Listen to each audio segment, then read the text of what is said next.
pontuais, então, apesar da plateia ainda estar relativamente pouca, mas em respeito àqueles que foram pontuais, nós vamos começar, e até porque os nossos participantes têm outros compromissos.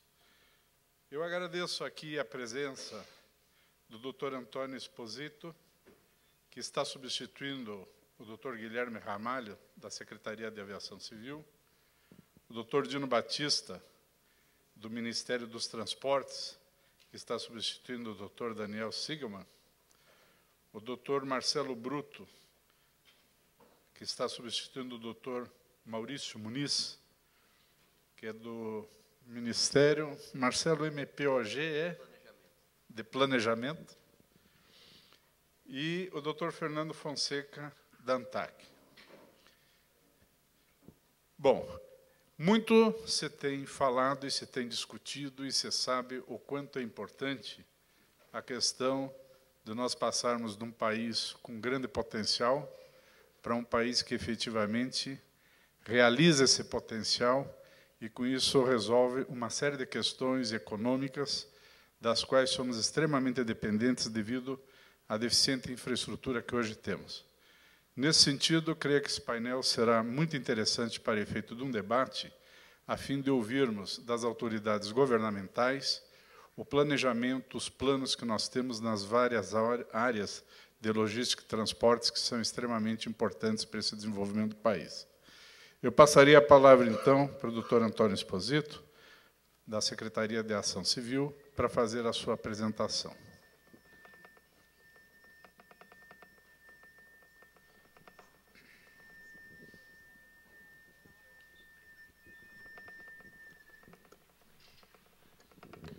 Bom dia a todos.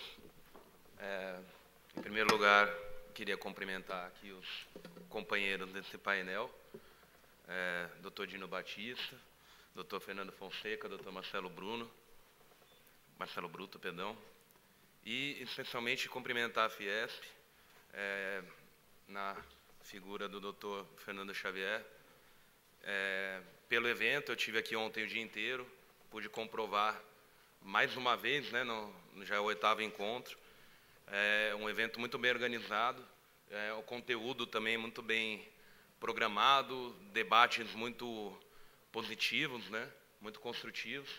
Então, gostaria de deixar esse cumprimento para a Fiesp e agradecer o convite e a oportunidade de estar aqui falando um pouco do trabalho da Secretaria de Aviação Civil.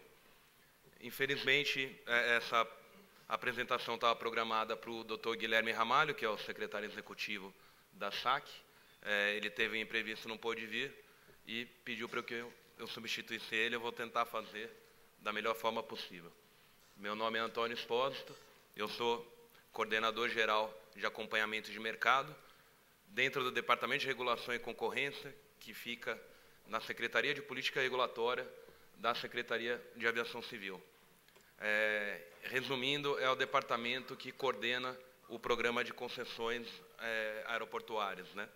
Então, é muita sigla, é muito departamento, mas resumindo, entre outras atribuições, é o departamento que vem tratando desse tema, que é o tema do painel de hoje.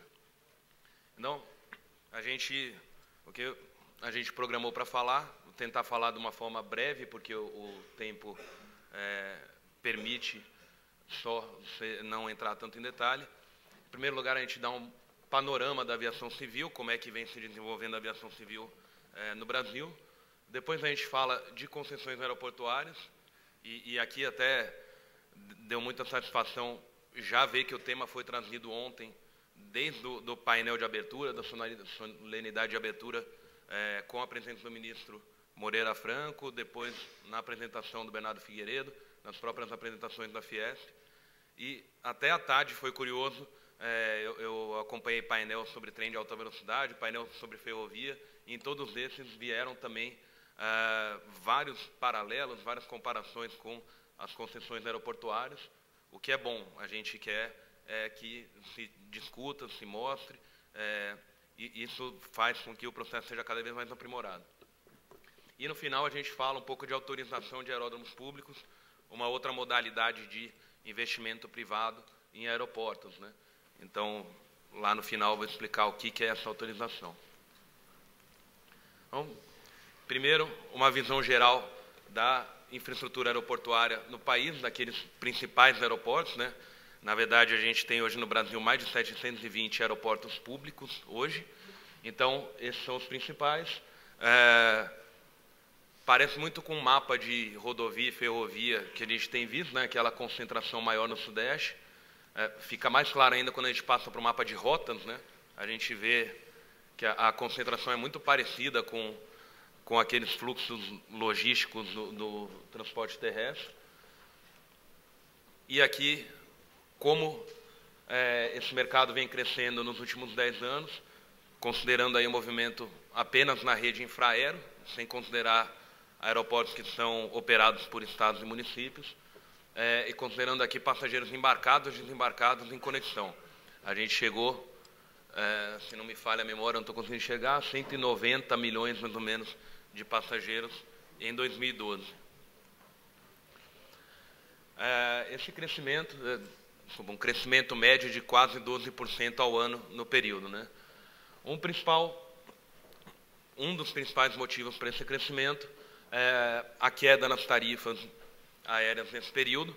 A gente tem aí dois indicadores, um é a própria tarifa aérea média e outro indicador técnico mais adequado é o yield tarifário, que a gente chama, que é a tarifa por quilômetro, né?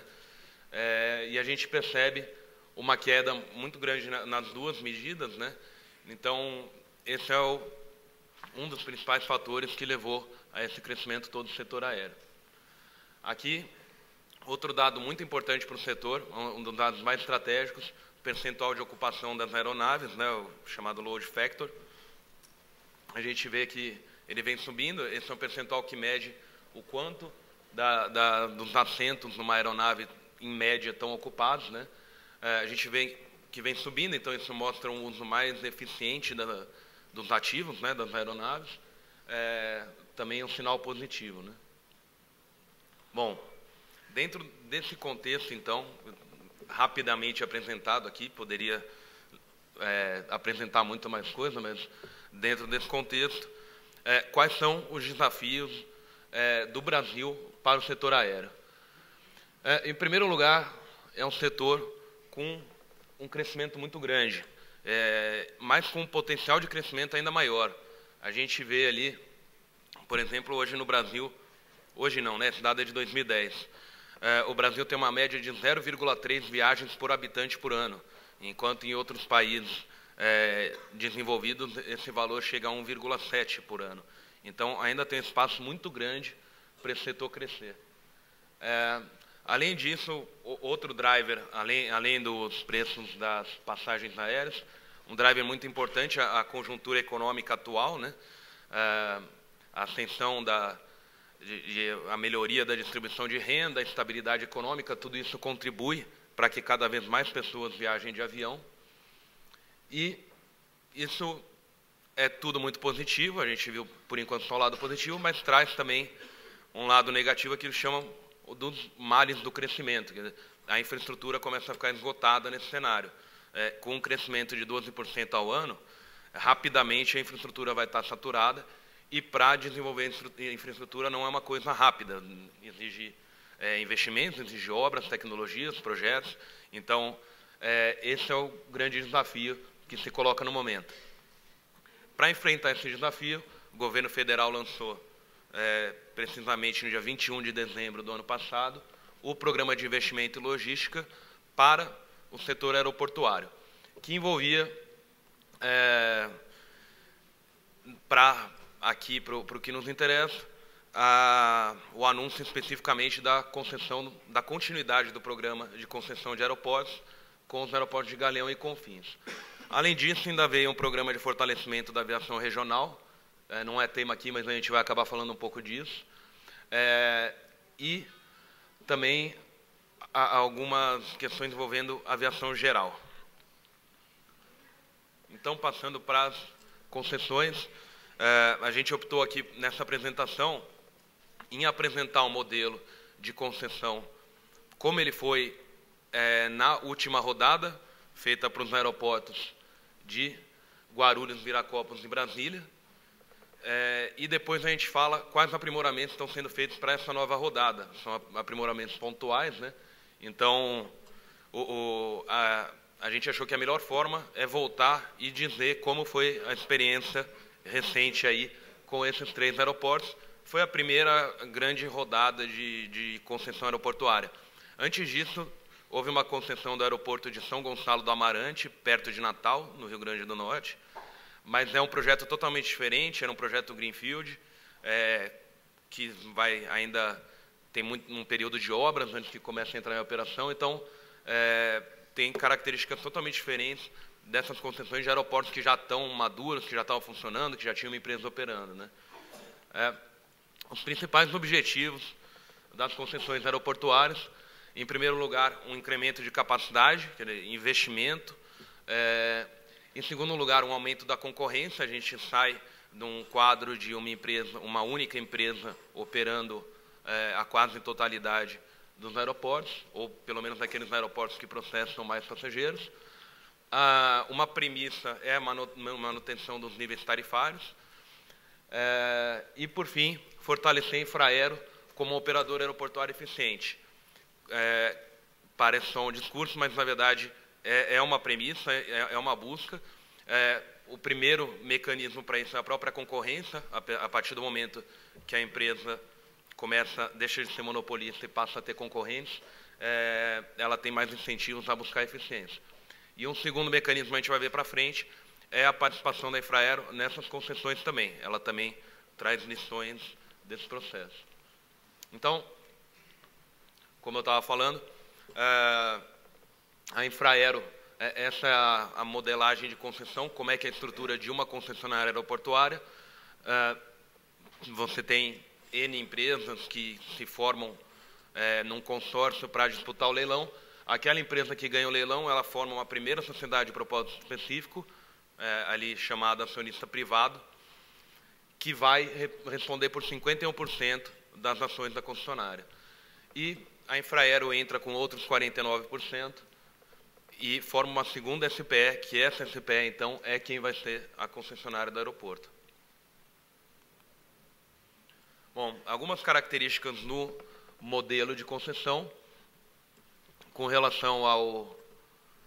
Eu acho que eu vou pegar o microfone de mão, só um minutinho.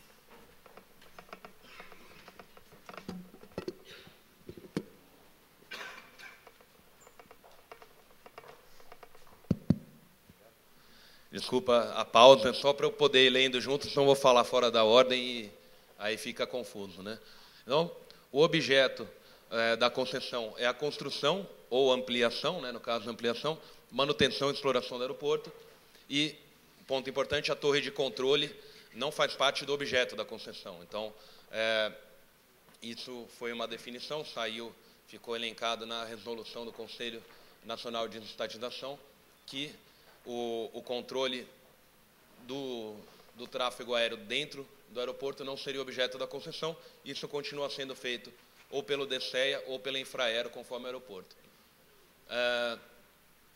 As premissas, então, foram selecionados aeroportos com elevado CAPEX, né, CAPEX, Capital Expenditure, necessidade de investimento.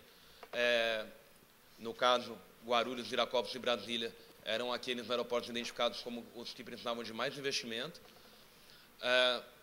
Uma outra premissa era ter concorrência e ter benchmarking para as operações aeroportuárias. Então, trazer novos operadores, trazer mais informações e mais formas de gestão, mais tecnologia. Manter uma sustentabilidade da rede de aeroportos. Então, a gente está saindo de um modelo em que uma única empresa opera uma rede toda e destacando alguns aeroportos dessa rede para serem operados por outras empresas. Mas a rede tem que continuar sustentável sem esses aeroportos, né? E o que representavam esses 3 aeroportos naquele ano, em 2011? A gente fala de 30% do total de passageiros no Brasil, 60% do total de carga. Guarulhos e Viracopos são os 2 maiores aeroportos de carga do Brasil. 40% do total de receitas da Infraero e 20% do total de custos da Infraero. Então, eles eram aeroportos importantes na rede da Infraero, né? Bom, a participação era aberta a pessoas jurídicas brasileiras ou estrangeiras, isoladamente ou em consórcio.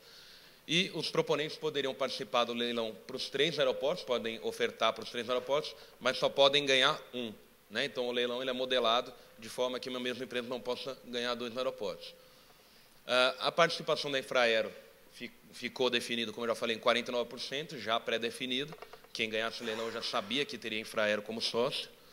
E existia também no edital, um anexo ao edital, que era uma minuta de acordo de acionistas, com as regras padrão que deveriam ser firmadas no acordo de acionistas entre a Infraero e aquela SPE, acionista privado, né? Na habilitação técnica, era exigido a comprovação de que pelo menos um integrante do consórcio, com no mínimo 10% de participação dentro do consórcio, tivesse processado 5 milhões de passageiros por ano, tivesse uma experiência em operação aeroportuária, né? Esse era o requisito de habilitação técnica. As receitas, então, envolvem na concessão receita tarifária e não tarifária, aquelas receitas comerciais, são lojas, alimentação, hotel, estacionamento. O CAPEX, ele é misto, ele é baseado tanto em gatilho de investimento como em alguns investimentos iniciais obrigatórios. Então, logo no começo, você já tem investimentos para resgatar o nível de serviço do aeroporto.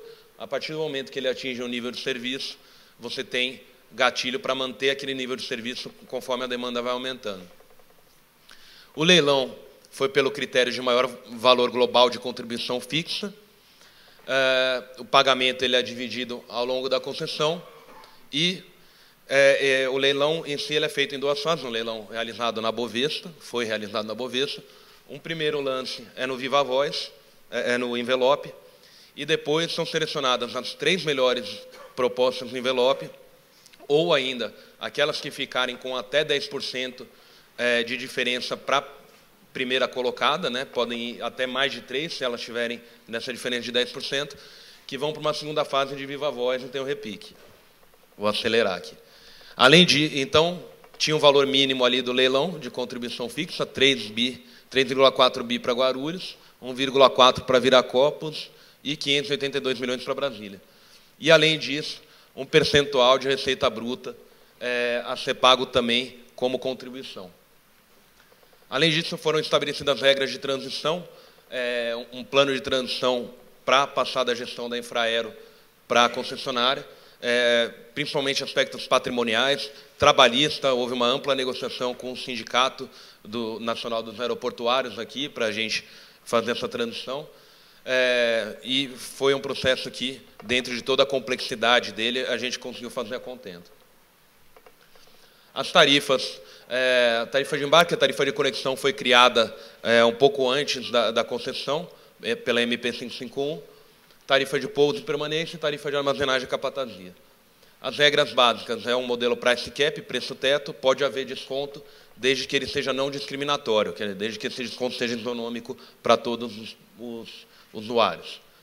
Os reajustes são pelo IPCA e existe um fator X para descontar a produtividade e um fator Q para descontar ou bonificar a qualidade.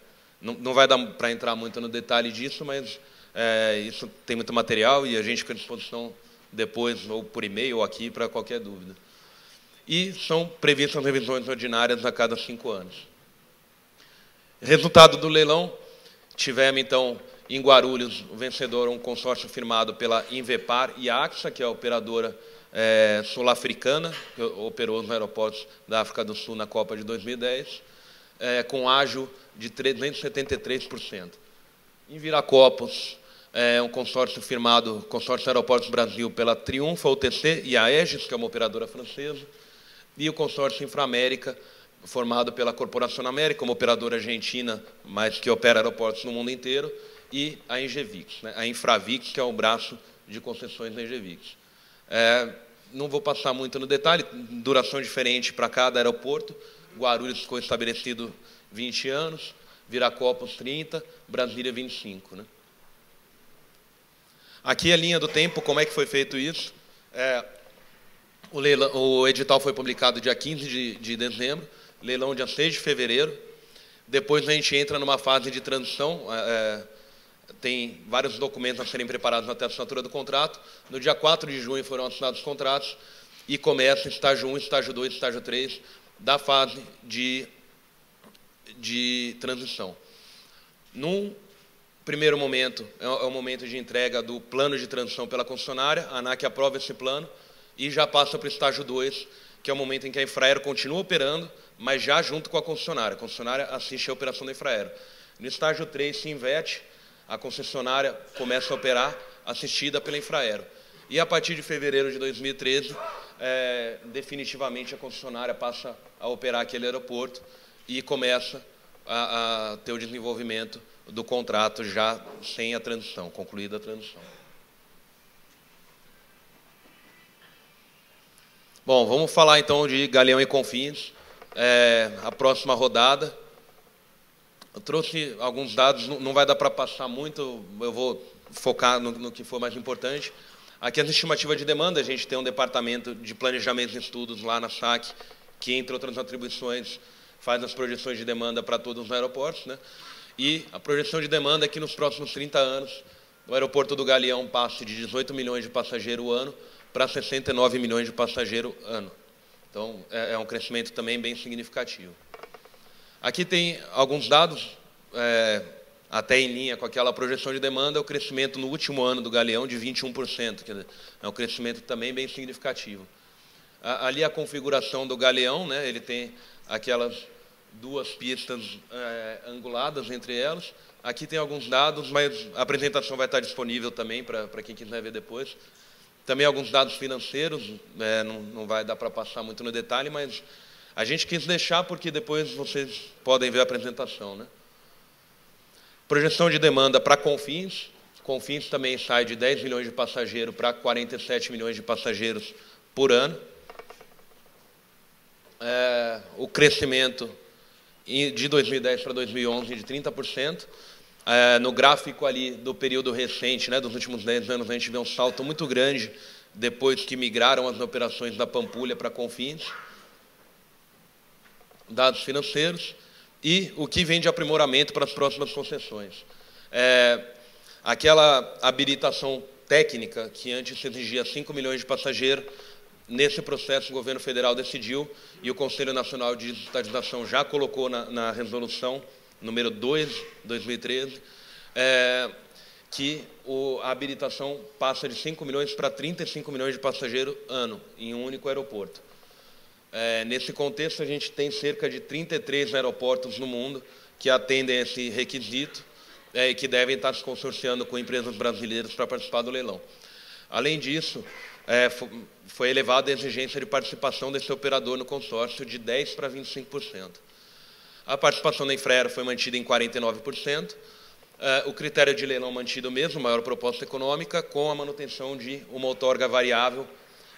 Esses valores estão sendo definidos nos estudos agora, né? E também um aprimoramento processual da última rodada. A gente já está, desde esse momento, com um banco de informações no site da SAC, com várias informações de engenharia, de meio ambiente, de contratos, de tudo mais, para que os eventuais interessados possam começar a ver. O cronograma que foi anunciado lá no anúncio do governo federal, né, pela presidenta Dilma, em dezembro, a gente está, até o momento, alinhado com o cronograma, estamos na fase final de seleção dos estudos, em breve esses estudos já estão prontos, e abre a fase de audiência pública, aí conduzida pela ANAC. Bom, de concessão bem rápido, era isso que tinha para falar. Vou falar um pouco de autorização de aeródromos públicos. O que vem a ser, basicamente, a legislação prevê que aeroportos públicos podem ser explorados mediante concessão ou autorização, mas por muito tempo se tentou regulamentar esse instrumento de autorização e só agora, também em dezembro de 2012, o governo federal conseguiu, por meio de um decreto, regulamentar esse instrumento. É um instrumento que ele é dedicado ao que a gente chama de aviação executiva, né? Mas aqui, no caso, a gente chama de aviação geral. São serviços aéreos privados, serviços aéreos especializados e de táxi aéreo.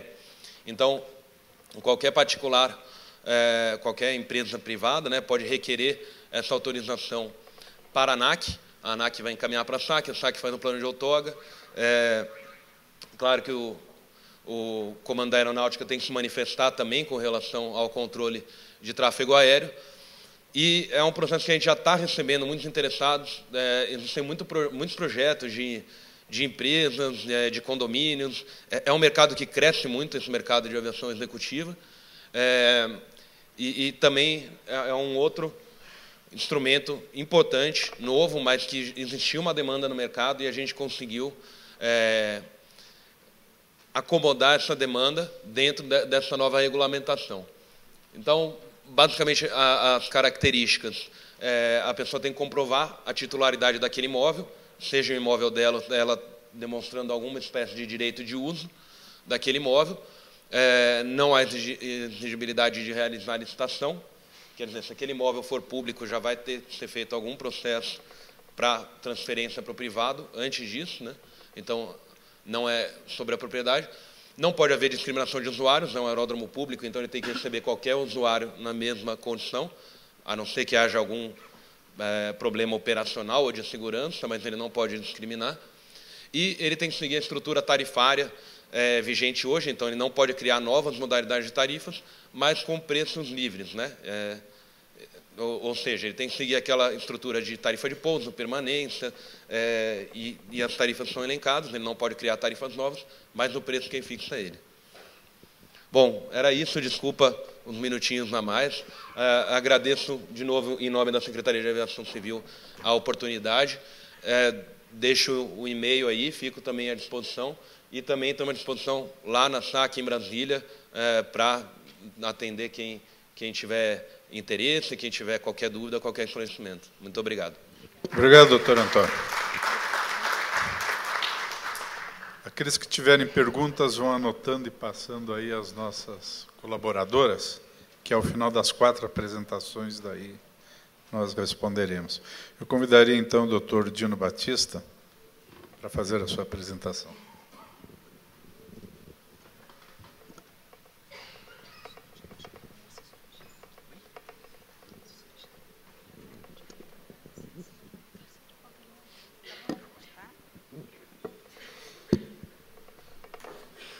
Bom, como eu sou italiano também, então eu vou falar com a mão, né? Vou andando aqui na frente. Inicialmente, queria agradecer principalmente a Fiesp pelo convite que fez a nós, o Ministério dos Transportes. Nós estamos nesse processo de estruturação de vários projetos relacionados a concessões, ou seja, a oportunidade de investimentos da iniciativa privada no setor de transportes, e é sempre bom ter esse espaço para debate, para discussão do que estamos fazendo, né? Então, a minha apresentação ela vai ser realmente bem mais breve que a do Antônio, porque realmente eu acho que já são projetos um pouco mais conhecidos, né? O próprio conceito das concessões rodoviárias, etc., já é mais absorvido, melhor absorvido pela sociedade. E então eu estou realmente mais exposto a discussões, a tirar dúvidas caso existam. Eu queria também congratular aqui os companheiros de governo, todos eles. A gente se encontra lá pelos corredores lá dos ministérios, da Casa Civil, a gente está sempre lá apanhando junto para desenvolver exatamente esses projetos da melhor forma possível. E também agradecer os senhores e senhoras também por estarem presentes nesse horário, com esse friozinho aqui de São Paulo, para nos ouvir. Lá no Ministério dos Transportes, o que nos cabe, basicamente, são os novos projetos de rodovias e ferrovias que estão dentro do chamado Programa de Investimentos em Logística, do PIL, o trem de alta velocidade e a Marinha Mercante, o fundo da Marinha Mercante, que eu acho que esse deve ser, talvez seja um tema que mais... de não tão amplo conhecimento da sociedade, mas eu vou dar uma pincelada nele também. A construção de todas, principalmente do PIL e do TAV, ela não é exclusiva do Ministério dos Transportes, mas sim ela conta com toda uma rede de governo para fazer a estruturação desses projetos. Então, por exemplo, o TAV, quem tem capitaneado mais esse processo é a própria EPL, o grande mentor desse projeto é o Bernardo, né, que ele fala com muito mais propriedade desse assunto. Mas eu passarei, também posso responder questões sobre ele. Porém, o foco maior realmente é o PIL, é o Programa de Investimentos em Logística. Eu acho que o PIL, não só nos projetos que têm relação lá com o Ministério dos Transportes, mas também com a parte de portos, aeroportos, ele representa um fortalecimento muito grande da participação privada na provisão das infraestruturas de transportes no Brasil. É realmente uma inflexão dentro do governo para fortalecer isso daí. Não obstante, o governo já tem trabalhado com concessões anteriormente, mesmo dentro do governo Lula, dentro do governo da Dilma, já foi assinada a primeira concessão de rodovia, mas agora a gente fez um esforço muito maior. O tamanho do que a gente está falando agora é muito maior. Então, o PIL, primeiro ponto, ele traz a capacitação do planejamento integrado do sistema de transportes. O que é isso? É basicamente a EPL. O setor de transportes ele carecia muito desse órgão, desse centralizador do planejamento estatal das obras a serem realizadas. E a EPL veio para isso, eu acho que ela está muito bem capitaneada lá pelo Bernardo, e ela assume um papel que talvez fosse exercido antigamente pelo GEIPOT, né? Então, agora, a gente consegue, com o EPL, fazer realmente um planejamento integrado, ou seja, considerando portos, aeroportos, considerando as cadeias logísticas, etc. Isso foi uma novidade muito interessante, que foi trazida junto com o anúncio do PIL Rodovias e Ferrovias. Foi o primeiro PIL anunciado em 15 de agosto do ano passado. Então, o PIL trouxe essa intensificação da parceria com a iniciativa privada, e ele, apesar das concessões rodoviárias serem tema um pouco relativamente bem conhecido da sociedade, ele trouxe aí uma grande novidade, que realmente são concessões com investimentos, bastante investimento. A gente está prevendo a duplicação, tem uma pequena parcela das rodovias que vão ser ainda duplicadas pelo próprio DENIT, que elas já estavam no processo de duplicação pelo DENIT, vão continuar sendo, mas a grande maioria é duplicação pelo concessionário, pela iniciativa privada. E tudo nos 5 primeiros anos da concessão. E dentro da malha ferroviária tem uma expansão e aumento de capacidade brutal da malha ferroviária nacional dentro do PIL. Para isso, o governo está disponibilizando condições de financiamento que são compatíveis com a dimensão dos projetos. Então, os senhores devem estar acompanhando bastante na mídia as discussões com o BNDES, com o Ministério da Fazenda, relacionado a como que vai ser feito o financiamento desses projetos, a possibilidade de trabalhar em Project Finance. Isso tudo está ainda em gestação, está ainda em discussão com a iniciativa privada. Inclusive, esse é uma das características importantes do PIL. A conversa com a iniciativa privada tem sido muito mais ampla do que nos processos anteriores. Eu, por exemplo, eu participo muito proximamente da concessão da estruturação das novas concessões rodoviárias. Lá a gente não só teve os processos de audiência pública, aquele que a sociedade está acostumado, que tem na sala, todo mundo reclama que vai ter pedágio. Uma boa novidade é que, hoje em dia, nas primeiras concessões, a sociedade reclamava do pedágio. Agora, a gente tem recebido o contrário. A gente tem recebido reclamações de deputados, governadores, que as rodovias do Estado ou da região onde eles representam não estão dentro do programa de pedagiamento. Porque hoje já há um reconhecimento muito maior da sociedade que vale a pena aquele preço do pedágio para você ter realmente uma infraestrutura de qualidade e que responda ao nível de serviço que a logística nacional necessita e merece. Então, isso é uma coisa boa que a gente tem visto nas audiências públicas. Quase não tem tido reclamações de pedágios, obviamente, a não ser em alguns casos específicos. Mas, fora as audiências públicas, a gente começou o processo de participação social dentro desses projetos, com tomada de subsídio, ou seja, a partir do momento que a gente tinha os estudos, as avaliações sendo feitas, a gente já começou a disponibilizá-las ao público, para que, principalmente, os empreendedores pudessem ter as informações o quanto antes para iniciar seus estudos e começar a fazer as suas propostas, a preparar as suas propostas. Fora a tomada de subsídios, a gente tem feito o que se chama de reuniões participativas. Reuniões participativas é um instrumento já regulamentado dentro da Agência Nacional de Transportes Terrestres. Bom, primeiro, eu esqueci, eu não sou da NTT, eu sou do Ministério dos Transportes, eu sou diretor do Departamento de Concessões do Ministério dos Transportes, que fica na Secretaria de Fomento do Ministério dos Transportes. Lá, somos responsáveis por acompanhar e ajudar na estruturação desses processos aqui. Na NTT existe essa regulamentação da participação social, onde reuniões participativas existem como um instrumento a mais, onde há uma proximidade muito maior com, principalmente, a iniciativa privada, os possíveis empreendedores, onde eles são chamados em reuniões com os nossos técnicos. Então, a gente senta lá em reuniões com 20, 30 pessoas, onde o pessoal da iniciativa privada tem a oportunidade de apontar falhas, porque o processo de audiência pública, muitas vezes, ele é falho no sentido da comunicação. É muita gente, é muita crítica, é muita sugestão, então, às vezes, falha um ponto ou outro, que é um ponto mais técnico, vamos dizer assim. Então, nessas reuniões participativas, a gente tem essa possibilidade de conversar diretamente com os engenheiros dos empreendedores e esses empreendedores conversarem com os nossos técnicos, apontando possíveis falhas ou sugerindo algumas melhorias nos nossos estudos. Então, e fora isso, o governo também tem feito os roadshows.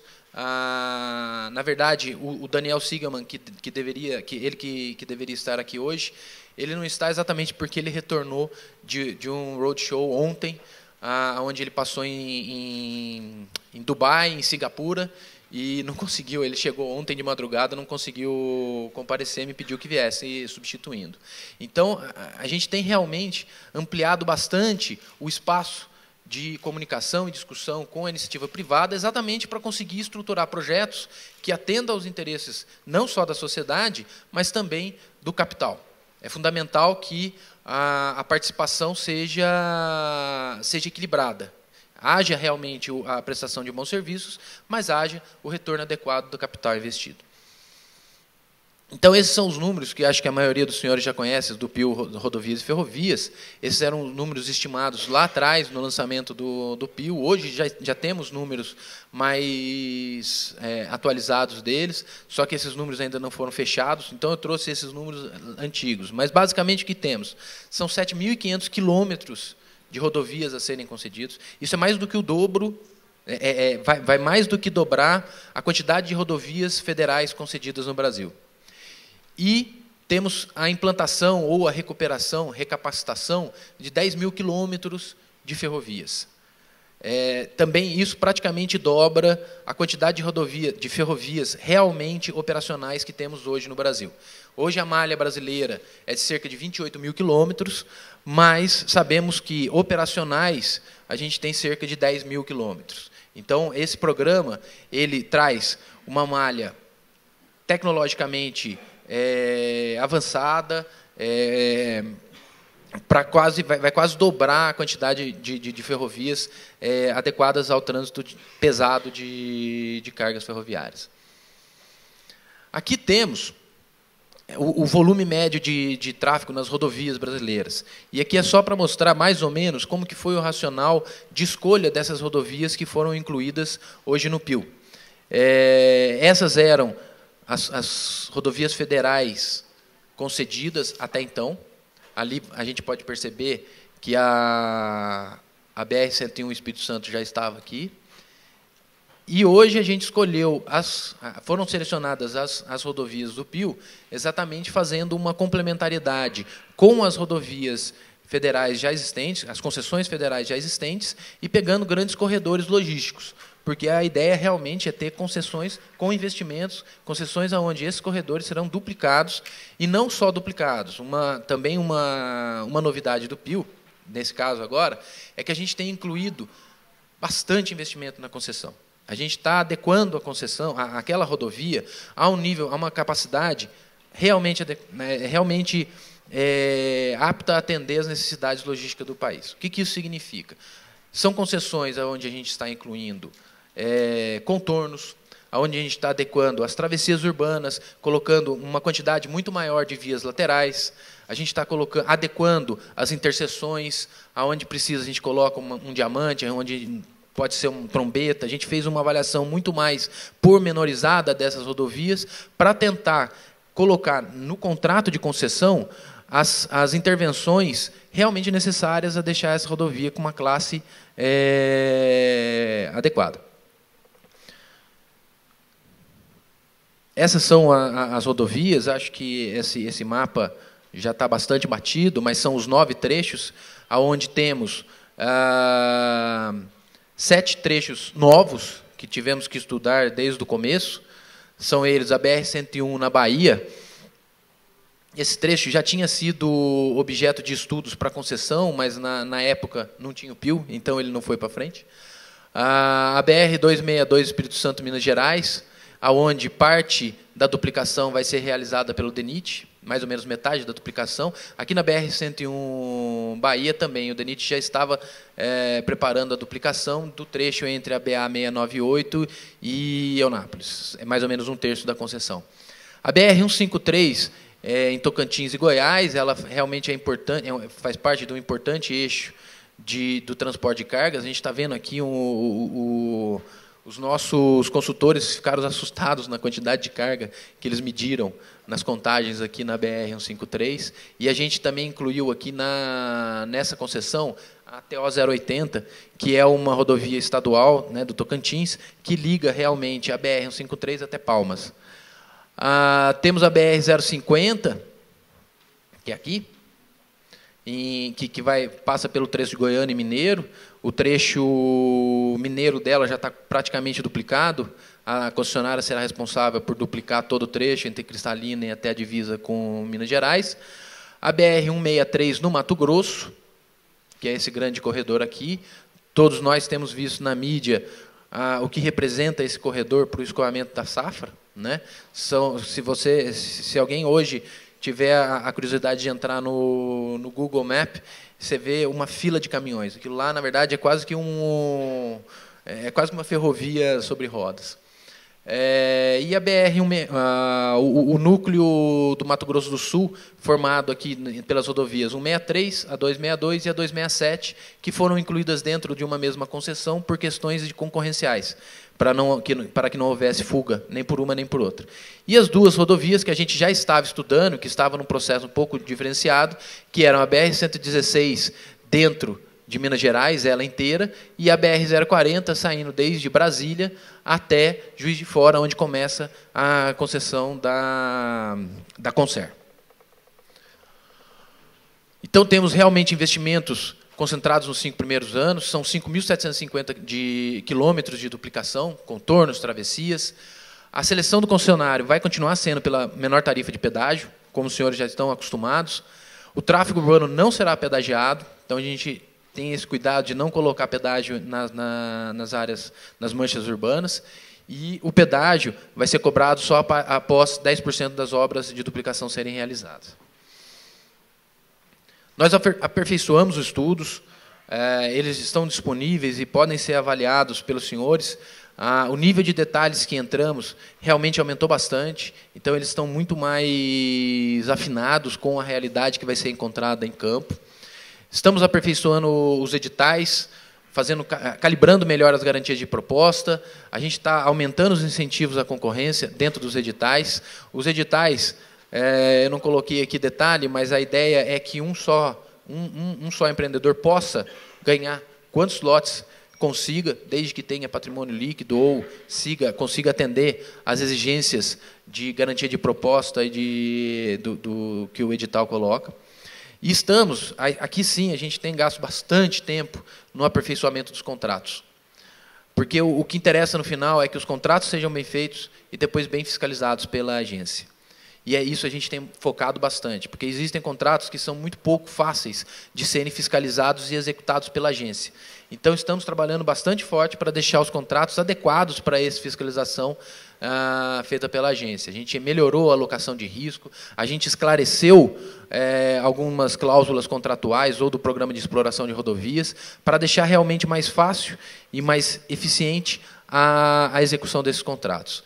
E estamos fazendo essa alocação de riscos, faz com que tenhamos também traz incentivos adequados em termos não só de penalidades, como também de incentivos positivos. Por exemplo, estamos propondo a ideia de incentivo positivo para a redução de acidentes nas rodovias. Estamos também, dentro do PIO, mitigando atraso no licenciamento ambiental. Como? A EPL já iniciou a contratação dos estudos ambientais dessas duplicações todas. Então, da 040 e da 116, acredito que mais uma semana, 1 ou 2 semanas, já tenhamos os EIAS-RIMAS contratados, e das demais, em pouco tempo, também teremos. Para que o concessionário, quando entre, ele já receba estudos ou prontos, ou em adiantado estado de elaboração, para que isso garanta que as obras realmente poderão ser executadas dentro do prazo exigido em contrato.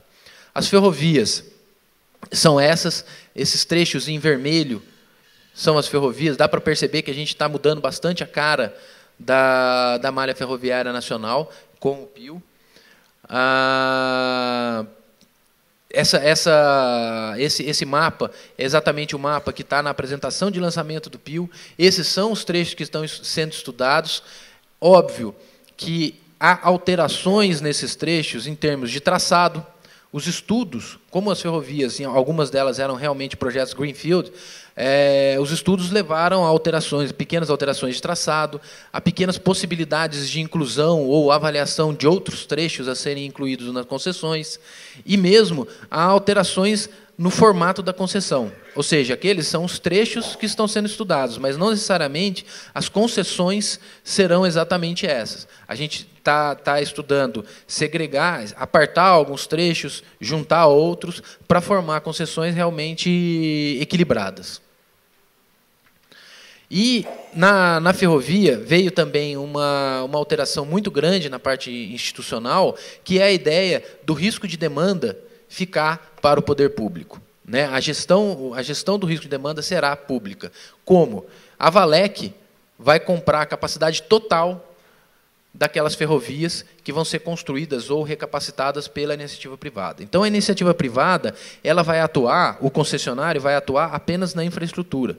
Ou seja, trouxemos para o Brasil o modelo de Open Access, que já acontece em vários países europeus. Na verdade, na Europa, em todos, por imposição, inclusive, legal lá do Parlamento Europeu.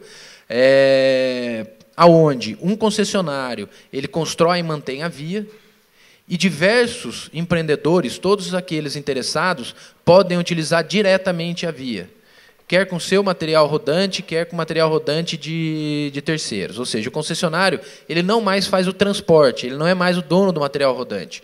O concessionário toma conta da via. O material rodante e o transporte especificamente, ele é feito por terceiros, por operadores ferroviários independentes, por transportadores de carga própria, etc. Outras oportunidades, e estarei disponível aí algumas dúvidas, as dúvidas que existirem. O trem de alta velocidade. O trem de alta velocidade, a primeira etapa, que é a etapa de operação e tecnologia, já temos o edital publicado. Está em fase aí de tirar dúvidas, etc. E, se eu não me engano, até o final de setembro, teremos o leilão. Depois teremos o projeto, ou seja, primeiro a gente escolhe qual é a tecnologia utilizada. A partir da tecnologia, a gente consegue fazer o projeto. Depois do projeto, será selecionado o provedor da infraestrutura. E, para finalizar, temos ainda aqui a Marinha Mercante, que é um instrumento bastante importante. O Fundo da Marinha Mercante, dentro do Ministério dos Transportes, só para os senhores terem ideia do movimento que a gente tem lá, até pouco tempo atrás, a gente falava na ordem de 2 bilhões de reais que eram liberados para a construção de navios, ou mesmo para a implementação de estaleiros. No ano passado, esse valor já foi de 4 bilhões e 700 milhões de reais, e esse ano esperamos chegar a 8 bilhões de reais. Então, é outra oportunidade que existe também dentro do Ministério dos Transportes, dos investimentos privados, dentro de construção de embarcações e construção ou adequações de estaleiros. Bom, agradeço a atenção. Caso existam dúvidas, estarei aqui à disposição. Obrigado.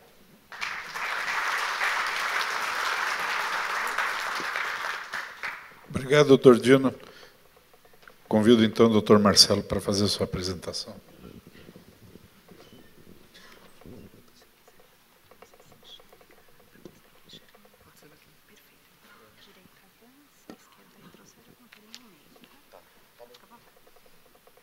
Bom dia a todos. Queria, em primeiro lugar, cumprimentar todos os colegas da mesa, o Fernando, todos os colegas de governo que estão aqui também fazendo suas apresentações. Agradecer, em nome do secretário Maurício Muniz, o convite para participar do evento e me apresentar. Eu sou diretor de logística do Programa de Aceleração do Crescimento no Ministério do Planejamento, Orçamento e Gestão. E, considerando aqui o perfil dos meus colegas de painel, eu vou focar aqui a minha apresentação mais na parte da carteira dos projetos estruturantes do PAC, de investimentos públicos, propriamente dito, já que temos aqui já cobertos na área de logística, portos, aeroportos, rodovias e ferrovias pelos colegas de governo.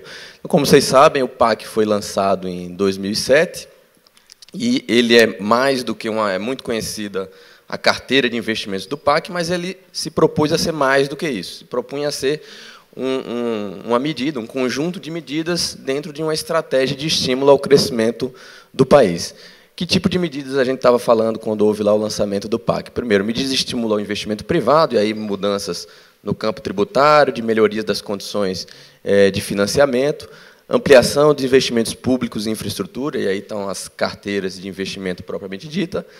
Lá no lançamento, dividido em 3 áreas, o eixo de transportes, onde tem uma parte grande de orçamento geral da União e vem crescendo, sobretudo com os lançamentos ocorridos no segundo semestre do ano passado, a parte de concessões, o eixo de energia, que tem bastante forte a participação da Petrobras, mas também de concessões de geração e transmissão, e o eixo social e urbano, que tinha um peso forte de habitação e saneamento.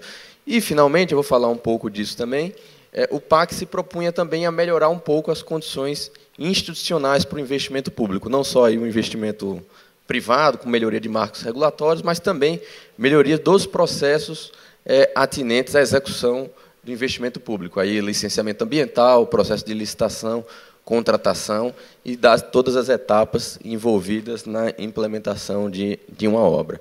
Então, o PAC de 2007 para cá, eu diria que teve 3 grandes fases.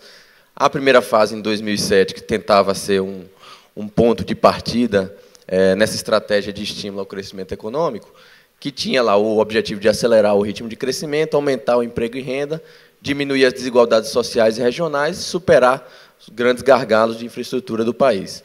Em 2009, com a mudança no cenário econômico internacional, se cumpriu um papel complementar anticíclico, foram selecionados, aí, muito especialmente na área de logística, um conjunto complementar de obras para serem executadas, que podiam ser executadas rapidamente no movimento anticíclico, e em 2011, na segunda etapa do PAC, para 2011 e 2014, foram lá previstos, lançados um conjunto maior de projetos estruturantes.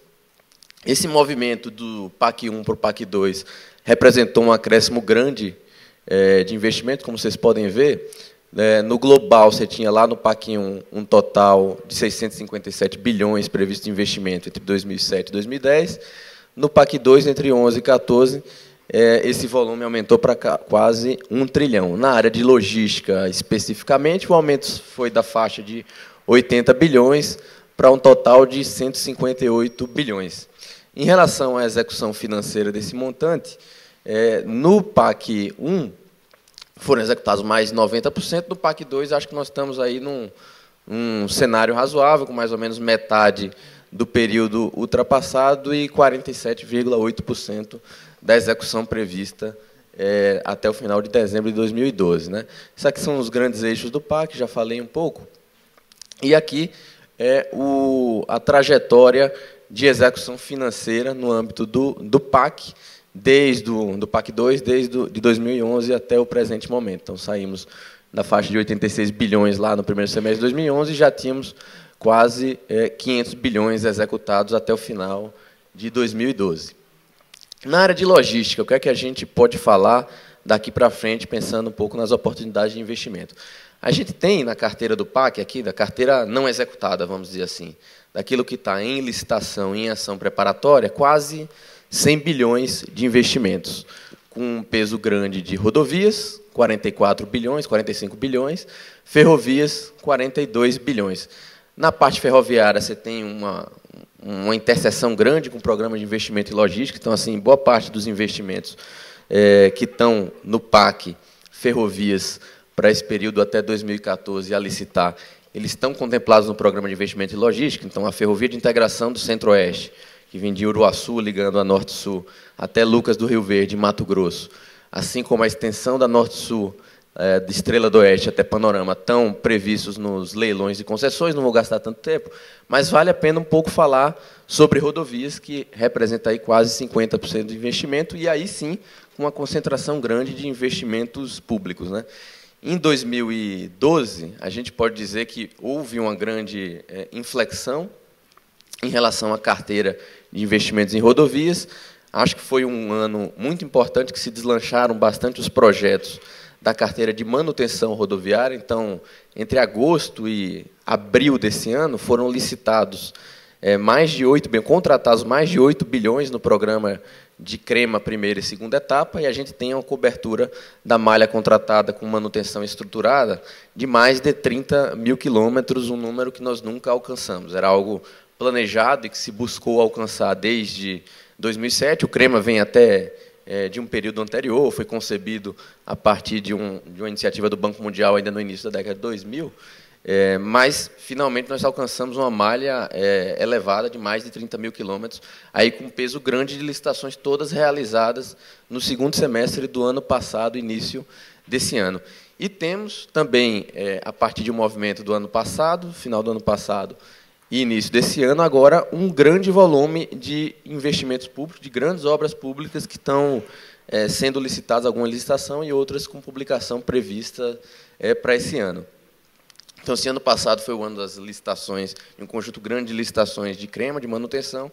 Esse ano, sem dúvida, é um ano de grandes licitações na área de obras públicas, mesmo de duplicação, adequação, construção e pavimentação.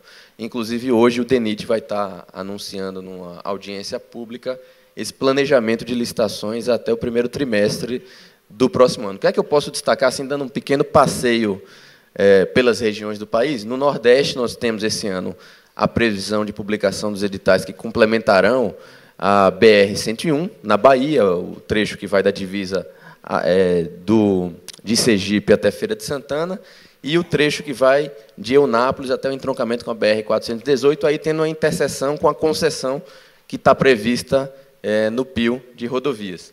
Também no Nordeste tem uma previsão de uma obra importantíssima em Pernambuco, que é a construção do Arco Metropolitano de Recife, que tem um papel importante de retirar o fluxo de carga pesado da BR-101, que passa pelo centro da cidade, passando por esse novo eixo. Na região do Centro-Oeste, nós já temos contratado um lote da BR-163-364, duplicação. Temos mais 3 lotes a serem licitados, de um trecho que vai de Rondonópolis, no Mato Grosso, até Posto Gil. E, mais uma vez, dialogando com o Dino, fazendo uma ligação com o trecho que está no PIO Rodovias, que vai de Posto Gil até Sinop, não é isso, Dino? De Sinop até a divisa, isso, exatamente. Ainda indo para a região norte, nós temos em licitação a ponte sobre o Rio Madeira, em Abunã, uma obra grande em licitação. Na região sudeste, eu destacaria 2 grandes obras, uma com 10 lotes em licitação, que é a duplicação da BR-381 entre Belo Horizonte e Governador Valadares, em licitação com previsão de abertura para junho, e com mais 2 lotes da variante de Santa Bárbara, talvez o trecho mais complexo da obra, que está previsto para o segundo semestre desse ano. E também, no Rio de Janeiro, a complementação do arco rodoviário do Rio de Janeiro, na BR-493, entre Manilha e Santa Guilhermina. No Sul, para complementar, acho que dá para destacar, no Rio Grande do Sul, em licitação, a obra de duplicação entre Eldorado do Sul e Pelotas, na BR-290, a ponte do Rio Guaíba, também uma licitação grande, que deve sair na segunda metade desse ano. Em Santa Catarina, nós temos já parcialmente licitados e com licitações a serem lançadas a duplicações da BR-280 para o Porto de São Francisco do Sul e também da BR-470, entre Navegantes e Blumenau. E temos no Paraná também a ponte de Foz do Iguaçu, na BR-277. Então, só citando aqui as mais importantes, um conjunto importante de licitações que devem estar sendo lançadas esse ano e que compõem esse pacote aí de 100 bilhões de logística previsto até 2014. Em relação às condições para o investimento público, o que é que a gente pode destacar em relação ao PAC? Eu acho que o PAC agregou e tem agregado para a melhoria desse processo de execução de obras públicas. Em primeiro lugar, naquelas obras que são executadas em parceria com estados e municípios, e, por exemplo, temos algumas importantes, arco rodoviário do Rio de Janeiro, Rodonel aqui em São Paulo, são executados em parceria com estados. Foi criado um mecanismo diferente de repasse de recursos através de transferência obrigatória, que difere do convênio, transferência voluntária, que é como são feitas as transferências fora do PAC, porque são simplificados os repasses de recursos, sobretudo dispensando o cumprimento de exigências fiscais do Estado, do ente federado, com a União, o que facilita bastante o repasse de recursos e impede a suspensão de repasse durante a execução de obras. Ainda no campo de convênios, foi editado também em 2011 uma portaria, CGU, Ministério da Fazenda e Ministério do Planejamento, que simplifica um pouco mais o repasse de recursos também. No aspecto orçamentário, o grande destaque do PAC, sem dúvida, é a garantia de recursos, né, a inexistência de solução de continuidade no fluxo financeiro, mas também a se destacar uma maior eficiência orçamentária a partir de uma flexibilidade maior no remanejamento de recursos. Então, no PAC, se você tem um determinado ano em que uma obra não performa, uma licitação por algum motivo não sai, esse recurso pode ser remanejado dentro do PAC numa flexibilidade maior, uma flexibilidade que foi autorizada pelo Congresso Nacional, tem sido autorizada pelo Congresso Nacional no âmbito das leis orçamentárias. Mas nos convênios para saneamento e educação tem havido uma flexibilização grande no repasse de recursos, se repassa recursos num volume maior e a prestação de contas é feita em cima de um volume maior do que anteriormente se faria.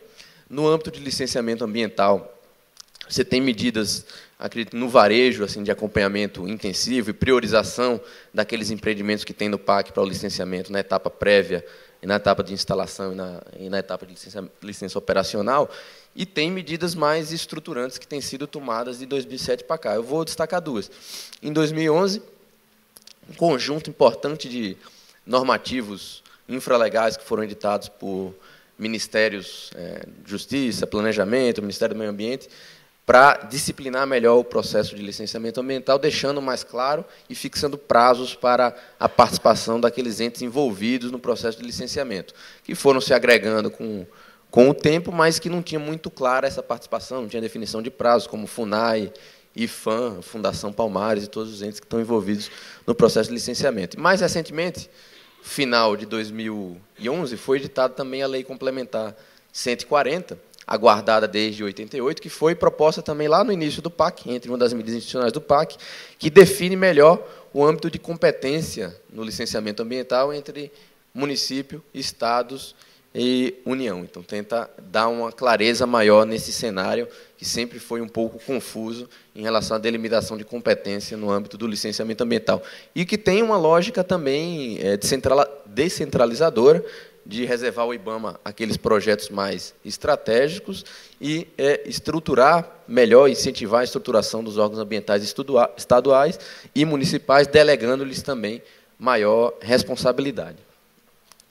Em relação a medidas de gestão, nós temos um acompanhamento que é realizado junto aos tribunais de contas para a identificação daqueles principais gargalos, irregularidades que têm que ser saneadas, e isso tem se refletido muito claramente numa alteração no patamar de paralisações de obras de 2007 para cá. Para vocês terem ideia, o Tribunal de Contas, a cada final de ano, ele recomenda um conjunto de obras que tem que ser paralisadas pelo Congresso Nacional. É uma recomendação que o TCU faz ao Congresso. Lá em 2007, nós tínhamos uma faixa de 70, quase 80 obras que eram recomendadas para paralisação no TCU. No ano passado, nós já ficamos na faixa de 25 obras. Dessas 25, entre a recomendação do TCU e a decisão do Congresso Nacional, nenhuma obra do PAC foi incluída no chamado anexo 6 da LOA, que susta o repasse de recursos orçamentários para a obra do PAC. Então, mostra, primeiro, uma evolução no ambiente de controle interno da administração federal, que consegue identificar antes, ou assim que o órgão de controle aponta o problema, responder mais rapidamente a essas questões, seja saneando, seja esclarecendo os pontos apontados pelo controle. No âmbito judicial, foi instituído um grupo especial da AGU para fins de acompanhamento de ações de desapropriação, grandes gargalos no âmbito judicial do PAC. E, finalmente, eu não vou gastar tanto tempo nos marcos regulatórios, mas tivemos aí a redefinição de marcos regulatórios importantes, um novo modelo de concessão rodoviária, aí já de 2007 para cá, com evoluções mais recentes, o Dino já falou, o marco regulatório de ferrovias, portos e aeroportos, mas, no âmbito das contratações, uma inovação importante, que foi instituída originalmente em 2011 para as obras e ações das Olimpíadas e da Copa do Mundo, e que, em 2012, o Congresso Nacional estendeu para as obras do PAC, que foi o regime diferenciado de contratação, e que eu diria que tem sido um dos grandes responsáveis, por exemplo, pelo movimento de aceleração das licitações e contratações, por exemplo, rodoviárias, feita pelo DENIT, de meados do ano passado para cá. E aí eu vou destacar um pouquinho do RDC aqui para fechar a apresentação. Ainda no âmbito institucional, um crescimento do diálogo com estados e municípios na definição das carteiras e na definição daqueles empreendimentos que seriam executados por eles, e no setor privado, uma definição melhor dos marcos regulatórios, como eu já falei. Em relação ao RDC, acho que, para concluir, como dessas medidas institucionais acho mais recente, que tem gerado maior curiosidade, é bom destacar assim, que o RDC gera muita curiosidade, mas acredito que tem duas visões equivocadas. Uma que seria uma panaceia, uma resolução para todos os problemas, outra que seria uma grande inflexão em relação ao que tem sido feito no âmbito das licitações de 93 para cá. Eu acho que nem tanto ao céu, nem tanto à terra. Acho que o RDC é mais um passo num processo de modernização que vem de 93 para cá. Nós temos 20 anos da Lei 8666. De lá para cá, nós tivemos Lei do Pregão, a Lei de Desestatizações, ainda em 97, que trazia inovações no campo das licitações, as leis de concessões e PPPs, que também traziam inovações no campo das licitações. Tivemos, por exemplo, o regulamento da Petrobras, que também trouxe, por exemplo, o Instituto da Contratação Integrada, que foi incorporado pelo RDC, e, no âmbito internacional, um conjunto também de mudanças. A OCDE, por exemplo, instituiu recomendações, a União Europeia criou suas diretrizes em 2004. Então, houve, de 20 anos para cá, um conjunto de inovações que foram sendo introduzidas, algumas, inclusive, no ordenamento brasileiro, que foram incorporadas na lei do RDC. Quais são as grandes vantagens que têm se identificado nesse início de utilização do RDC? Um ganho grande de agilidade no processo de licitação, aplicável, aí eu destaco, a todo o ciclo de contratação. Então, por exemplo, estudos ambientais no âmbito do PIO estão sendo contratados pela EPL com o RDC. Não é só obra que pode ser objeto de licitação por RDC. Então, todo o ciclo de estudos ambientais, projetos, supervisão e obra pode-se fazer uso do regime diferenciado de contratação, e também há uma possibilidade grande, muito evidente, de ampliação da disputa com a oferta de leilões e a combinação de modos de disputa aberto e não apenas o fechado, como ocorre na 8666. As grandes inovações do RDC, como eu disse, assim, já existiam em outras leis nacionais para objetos específicos, por exemplo, a inversão de fases. Primeiro se apresenta a proposta e depois se analisa a documentação de habilitação do primeiro colocado, o que tem sido um movimento importante de desburocratização do processo licitatório. Então, aquelas licitações que demoravam 6, 8 meses, com recursos de judicialização cada vez mais, tem se reduzido, e também a possibilidade de combinação das modalidades aberta e fechada, o conhecido leilão. Aqui vale abrir um parênteses, que sempre se pergunta muito, mas quando você tem ampliado a competitividade com os leilões, não tem o risco de baixa execução, de você estar contratando a preços muito baixos, isso vai se refletir numa execução pior. Acho que a própria lei do RDC tem mecanismos protetivos muito interessantes, que têm se refletido em descontos um pouco menores do que ocorria na 8666. Então, tanto o DENIT quanto o Infraero, que são os dois grandes órgãos que têm listado muito com a RDC, apresentam ampliações de descontos, mas que não tem sido nada radical em relação ao que ocorria na 8666. Aqui a gente reputa isso. Primeiro, na RDC, as sanções mais duras, sobretudo sanção em relação à suspensão do direito de licitar e contratar para aquele que inexecuta parcial ou totalmente um objeto contratual. Em segundo lugar, a possibilidade de exigências de garantias maiores. O DENIT, por exemplo, tem feito licitações importantes, como a BR-381 em Minas, que está em processamento, com exigência de uma garantia de 25%, enquanto na 8666 você está restrito a um percentual de 5% e, excepcionalmente, 10%. E, finalmente, outro mecanismo protetivo importante a se destacar é que na 8666, quando vocês sabem, no caso de um licitante, digamos, mais irresponsável na sua proposta, apresenta uma proposta baixa e entrega a sua obra, você só pode chamar o segundo colocado por aquele preço muito baixo, em relação ao qual o primeiro colocado abandonou o contrato. Na lei do RDC, até pela possibilidade de oferta de lances intermediários, é possível chamar o segundo colocado pelo preço do segundo colocado. Então, há uma redução grande daquela situação em que a administração fica refém de uma proposta muito baixa. E, finalmente, o orçamento fechado também tem gerado um movimento maior de estudo sobre os projetos, de apresentação de propostas mais responsáveis. E, por último, já que meu tempo está esgotado, a contratação integrada, que é um modelo de contratação que você contrata projeto e obra conjuntamente, um modelo que vem da Petrobras, mas que também é bastante conhecido internacionalmente e guarda alguma similaridade com o modelo de concessão, né, que a licitação é feita com elementos de projeto básico, aqui é feito com anteprojeto, e você define os indicadores de performance em relação ao qual o contratado deverá cumprir, sendo que ele é o responsável pelo projeto que ele desenvolveu. Então, aquele movimento de pedido de aditivos por alteração de quantitativos, que altera cronogramas, afeta a entrega de obras e gera, inclusive, custos adicionais e aditivos, esse risco é reduzido com a contratação integrada, e temos já, acho que no DENIT, mais de 20 licitações em contratação integradas lançadas. E aí, eu finalizando aqui, só um pequeno panorama de uso do RDC, acho que na área de logística é onde mais tem sido utilizado, um peso grande de Infraero e DENIT, mas também com a Valec já se utilizando nas licitações complementares da Norte-Sul, e portos com as companhias docas do Pará, do Espírito Santo e de Itajaí também já se utilizando. E os grandes ganhos de prazo que tem se visto assim, no DENIT se faziam licitações de 280 dias, temos feito na faixa de 80 dias. Na Infraero, de 120 dias, os prazos têm caído para 70 dias. É isso, muito obrigado, fico à disposição para os debates. Obrigado, doutor Marcelo. Doutor Fernando Fonseca, da ANTAC, faz favor.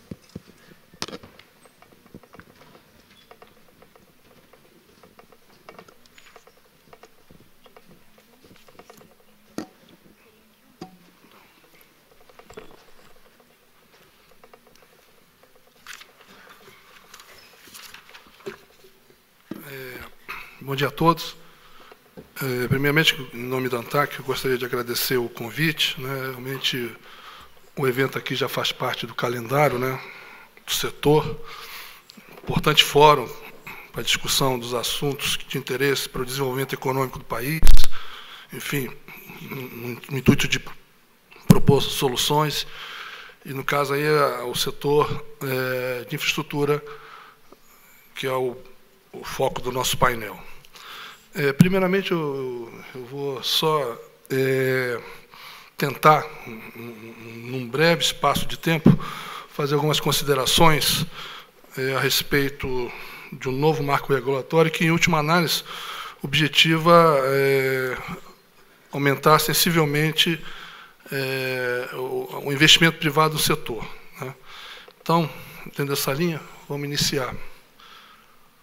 Bem, rapidamente, eu vou apresentar para os senhores dados gerais sobre o Brasil, e, conforme está descrito aí no mapa, as estatísticas de exportação mostram de forma cabal que o setor é o grande responsável pela pauta de exportação brasileira. Os gráficos indicam isso. Não vou repetir os números, porque está claro. No ano de 2012, o setor movimentou 904 milhões de toneladas, quer dizer, isso aí é um indicativo bastante contundente, no sentido de indicar de forma precisa que realmente o setor é extremamente atrativo para a exploração portuária, principalmente agora que a gente espera que, a partir de um novo marco regulatório que hoje se encontra em discussão e que brevemente deve ser transformado em lei, certamente que a partir dessa estabilidade, dessa definição objetiva, isso certamente deve redundar em aumento significativo de investimento privado no setor portuário. Essa curva é para mostrar para os senhores a evolução dos contêineres no país, né, de 97 até 2012. Mostra de forma ilustrativa que o crescimento é contínuo, né? Tivemos alguns gaps, a exemplo de 2009, em função da crise mundial, que principalmente afetou a nossa balança comercial no que diz respeito à exploração de commodities, mas, de qualquer maneira, em linhas gerais, o crescimento é significativo. Mais dados de movimentação para os senhores, né, em termos de container.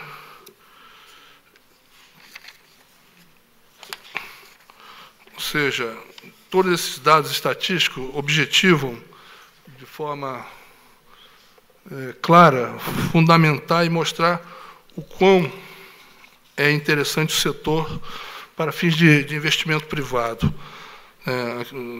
Conforme eu falei inicialmente, a corrente de comércio brasileiro versus a movimentação de portos, o impacto é muito grande, conforme vocês podem ver, né, nos dados apresentados.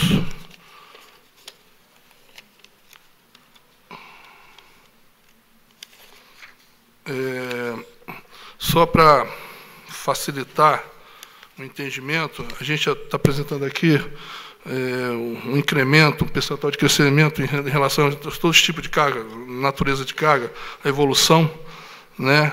A carga geral solta, vocês podem observar que ela é negativa, mas isso é em decorrência do aumento do processo irreversível da containerização dela, né? Então, enfim, são indicativos que mostram de forma muito precisa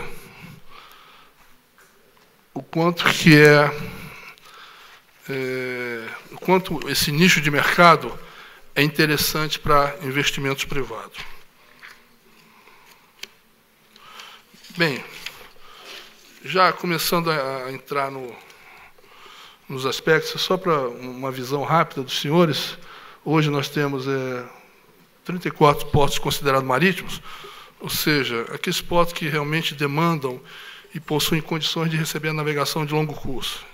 Esse é o conceito técnico para fins de definição de um porto considerado marítimo. Então, vocês podem ver que nós temos espalhado ao longo da costa brasileira 34 portos públicos, além, né, de 129 terminais de uso privado, antes denominados de uso privativo, que poderiam ser misto ou uso exclusivo, mas agora todos eles, em função da MP 595, passaram a se tornar terminais de uso privado, sem qualquer tipo de entrave para fins de escoamento de carga de terceiros, né? Então, vocês podem ver que nós temos um número significativo de terminais de uso privado, inclusive, é importante frisar, são os grandes responsáveis pela exportação, pelo escoamento das nossas commodities, a exemplo de minério de ferro, a exemplo de grãos, né? Enfim, na cabotagem tem uma importância muito grande no que diz respeito ao escoamento de granéis líquidos, inflamáveis, enfim. Só para recapitular, quer dizer, quando foi editada a medida provisória 595/2012, dentro do pacote que foi estabelecido para o setor portuário, né, também foi estabelecido linhas de crédito, né, com taxas extremamente convidativas para o investimento privado.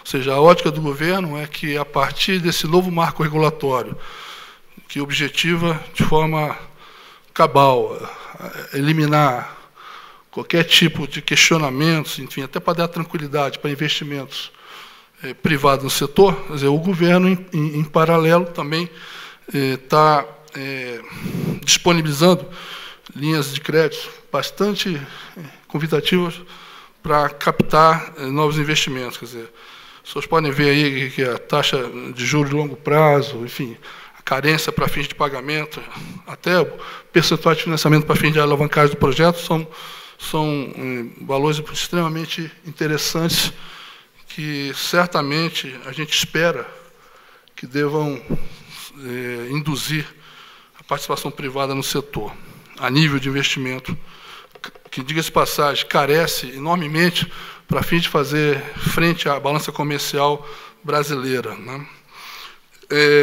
No programa foram indicados investimentos de 54,2 milhões, conforme vocês podem observar, né? Isso dividido entre 2014 e 2015 e também 2016 e 2017. Esses investimentos que foram projetados à época, eu posso lhe garantir que, em função até da MP, da entrada em vigor da MP, esses valores já até aumentaram em algum ponto.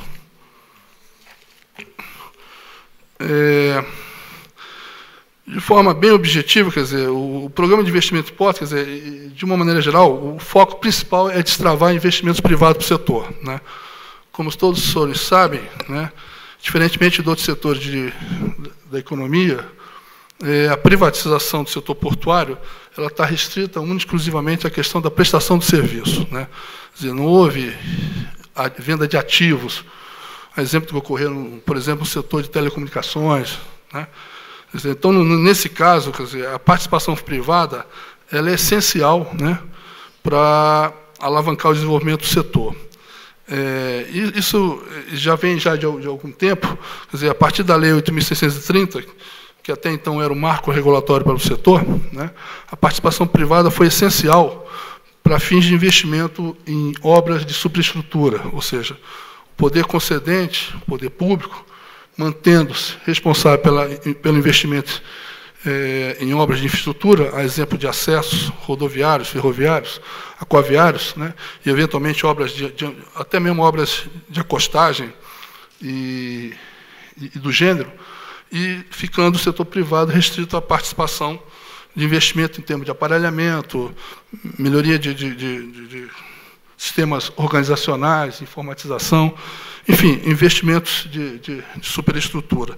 Então, a MP, ela, conforme eu falei, quer dizer, apesar da Lei dos Portos ter tido uma participação bastante significativa na melhoria do setor a partir de 93, com um processo maciço de privatização dos serviços portuários, especificamente no que diz respeito à licitação dos arrendamentos de terminais especializados, localizados dentro de terminais, dentro de portos públicos, chegou a um ponto que, até em função do exaurimento dessas opções dentro dos portos públicos, entendeu-se por bem, né, ampliar, quer dizer, o setor hoje, em determinada região, ele carece necessariamente do aumento da oferta de infraestrutura.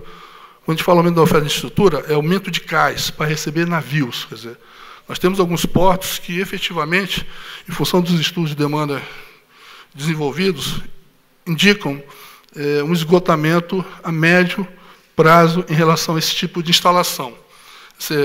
Eu sempre faço um comparativo no que a gente observou no idos de 1990, mais ou menos. Quer dizer, naquela oportunidade, os portos públicos operavam, né, e já naquela época já se observava que a questão da armazenagem alfandecada ela já se mostrava extremamente precária. Quer dizer, nós tínhamos casos, na época da Portobras, a qual eu tive o prazer de pertencer aos seus quadros, a honra de pertencer aos seus quadros, a gente já observava que, em determinados portos, a exemplo de Santos, essa carga demorava de 15 a 20 dias, até 20 dias, para serem desembaraçadas, para serem internalizadas, isso aí, gerando custos extremamente negativos para os usuários, né, e impondo que medidas urgentes fossem tomadas nesse sentido. Então, naquela oportunidade, foram criadas a figura das EADs, ou chamados portos secos, para justamente ampliar essa oferta de armazenagem,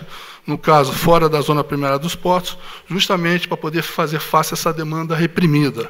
Então, guardada a devida proporção, fazendo uma analogia com os serviços de armazenagem alfandegada, hoje, em determinadas instalações portuárias, a gente já está precisando que haja uma maior participação, um maior investimento no que diz respeito ao aumento da oferta de infraestrutura, no que diz respeito a instalações de acostagem. E dentro desse cenário, para que isso ocorra, é importante que você elimine algumas barreiras à entrada, né? É o exemplo, como está citado aí, as autorizações dentro de um regramento, né, estabelecido pela MP, que vai ser necessariamente objeto de uma regulamentação específica por parte da agência reguladora, juntamente com a Secretaria de Portos, tentar, a partir desse novo instrumento de exploração portuária, desse novo instituto, aumentar essa oferta, né? É importante também se diga que esse aumento que se projeta, que se pretende para o setor a nível de investimento, necessariamente tem que estar atrelado, né, à retomada do planejamento setorial, quer dizer, a partir da MP, desculpe, quando da edição da 8.630/93, que era o marco regulatório para o setor portuário, a questão do planejamento ela ficou no segundo plano, né? Então, agora, com a MP, o que se pretende, até para que haja um investimento otimizado, racional, de forma consistente para o setor, a MP, que acho que é importante se ressaltar, está trabalhando, induz a que haja um planejamento setorial, não só a ser estabelecido por órgão setorial responsável pelo assunto, no caso a CEP, mas principalmente levando em consideração todo um planejamento integrado, dentro do qual se insere a figura da EPL, Empresa de Planejamento Logístico, para dar um viés de consistência a esses investimentos. Quer dizer, a gente não pode imaginar o porto de forma seccionada, isolada, em relação aos demais modos de transporte. Quer dizer, hoje nós temos problemas seríssimos em algumas unidades portuárias no que diz respeito aos acessos terrestres. Quer dizer, o governo tem envidado esforços no sentido de minorar esses problemas, e isso certamente é importante e fundamental para que realmente não crie dificuldades para fins de investimento privado, né?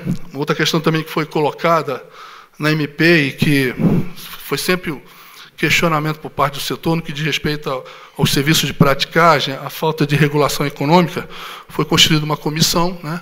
Essa comissão ela tem, inclusive, envolvendo vários entes, dentre os quais a ANTAC, no sentido de ter o objetivo de regular essa questão, né, no que diz respeito a vários aspectos, para justamente evitar maiores problemas e sempre objetivando aumentar a atratividade do negócio portuário.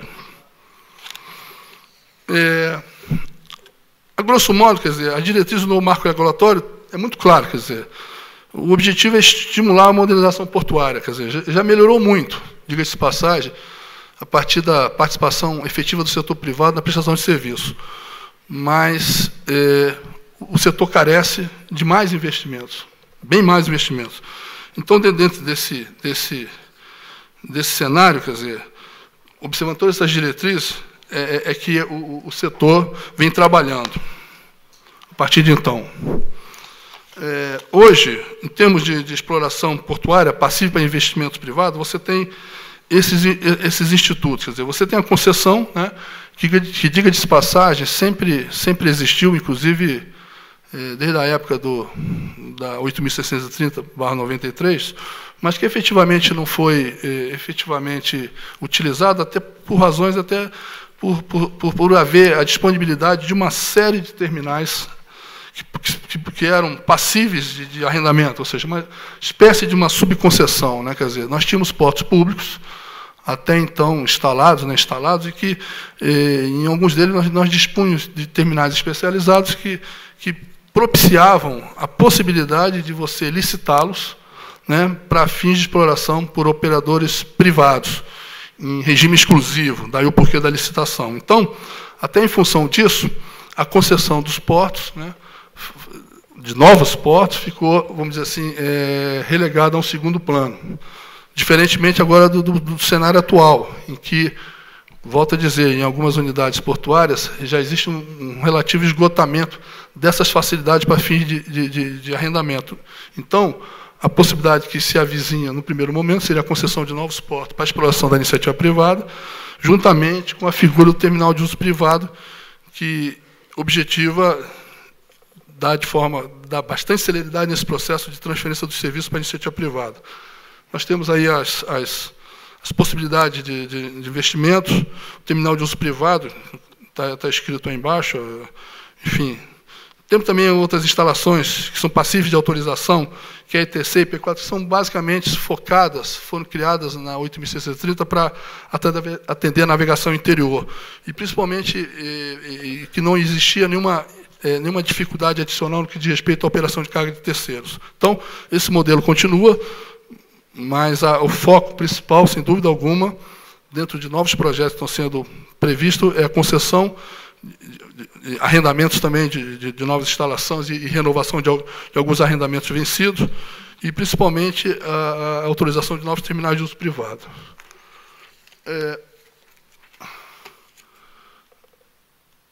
Aí tem, de forma bem sintética, as principais características, né, de uma concessão. A delegação, é só para os senhores entenderem, quando a Portobras foi extinta, quer dizer, qual era o modelo vigente à época? Você tinha a empresa holding, Portobras, né, e ela tinha as companhias docas, a ela vinculadas, a exemplo de Codesp Santos, Codeba Bahia, CDC Ceará, e etc. Mas nós tínhamos também uma série de portos que eram administrados diretamente pela empresa à época, até que se fosse constituída a respectiva docas. Não se chegou a efetivamente constituir doca para todos os portos públicos. Esses portos, com a extinção da empresa, no primeiro momento ficaram vinculados à companhia docas estabelecidas mais próximas geograficamente, e numa etapa subsequente, com base na Lei 9.277/96, a exploração desses portos públicos foi delegada a estados e municípios, né? A exemplo, por exemplo, Itajaí, que é uma delegação municipal, foi delegada o porto à exploração do município.